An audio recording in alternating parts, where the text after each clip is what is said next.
Lin Yi gets ready to show them what a real combat-heavy throne master can do. Without wasting a single moment, Lin Yi unleashes her full metal throne aura, lighting up the entire frozen landscape around her. This instantly shocks the two cocky mercenaries from Country P, who realize their target is far stronger than the basic level they expected. Before they can even coordinate their next move, Lin Yi strikes first, unleashing a blinding barrage of golden slashes that tear straight through their defenses. Showing no mercy, she mocks the struggling duo and asks if they really thought a second sequence Throne Master would be such an easy target. She then activates her devastating Pear Flower in the Storm technique, raining down a relentless cage of energy blades that shreds everything in its path. Clenching his teeth in pure rage, the bearded mercenary fumes, unable to accept that two elite powerhouses like them are being dominated by a young girl. Realizing they cannot survive a prolonged fight, he tells his partner they must use their forbidden technique to end this quickly, despite the massive spiritual toll. Deciding to risk everything on one final gamble, the two mercenaries merge their energies to start a forbidden fusion, making Lin Yi freeze in surprise. Screaming in agony, they force their bodies to painfully merge together, sacrificing their humanity to transform into a grotesque, multi-limbed beast that channels their forbidden power.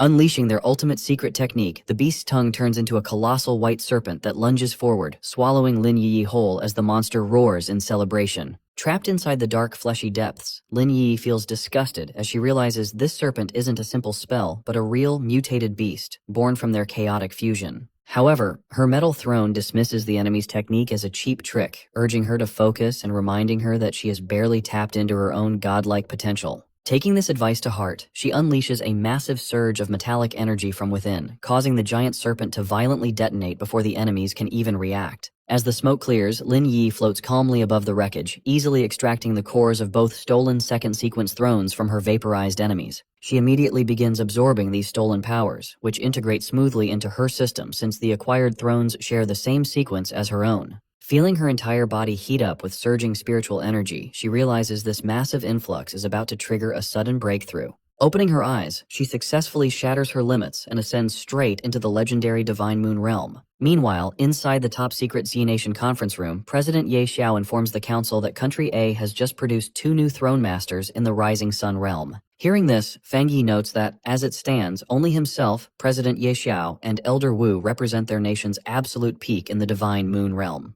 However, Elder Wu proudly reveals that the Jia Nation has successfully birthed several more Divine Moon pioneers, including Lin Yi, who just achieved her breakthrough. While the exact realms of their Thunder and Wood allies remain unmeasured, global sensors cannot even get close enough to read their massive, escalating energy outputs. Still, Elder Wu warns that because the gap between these realms is huge, Country A having 2 Rising Sun Masters with ultra-rare god-tier attributes is a major threat. Fang Yi agrees, pointing out that Country A is already using global media to hype their champions against the Sealer, clearly testing the waters before making a move. To secure their future, he leans forward and proposes a game-changing plan to launch a universal cultivation program, granting power to every single citizen. President Ye Xiao is hesitant, admitting that while they once designed a similar plan, they ultimately backed away due to the immense risks involved. He reminds Fang Yi that to a top pioneer, there is little difference between one normal human and billions, but Fang Yi argues that ordinary people cannot survive high-level conflicts anyway. Since rogue throne masters worldwide are actively hunting and killing across realms, safety has completely ceased to exist for the average citizen. Even walls of bronze and iron are completely useless to stop rogue throne masters or natural disaster-level anomalies from destroying their cities. Fang Yi adds that even if he eliminates threats quickly, the collateral damage to ordinary citizens in that short window remains astronomically high. Agreeing with this harsh reality, Elder Wu points out that citizens are powerless against stray shockwaves, meaning true security only comes when they can fight back. Fang Yi points out that empowering their citizens can prevent senseless tragedies, such as the brutal murder of the young Wind Throne Master in Country Lai. To make this a reality, he calls for a swift, nationwide awakening survey, opening up infinite possibilities for their people in this chaotic new era. Completely convinced, President Ye Xiao stands up and orders the immediate preparation of this massive, nationwide survey across all cities and rural communities. Elder Wu backs the logistics, confirming that their spiritual crystal production lines are ready to support the pilot programs ahead of schedule. Ye Xiao then proposes starting the pilot phase within major universities and high schools to establish a strong, youthful foundation. Fang Wei expands on this blueprint, proposing they introduce specialized courses, deploy veteran pioneers to schools, and build dedicated facilities to streamline the program.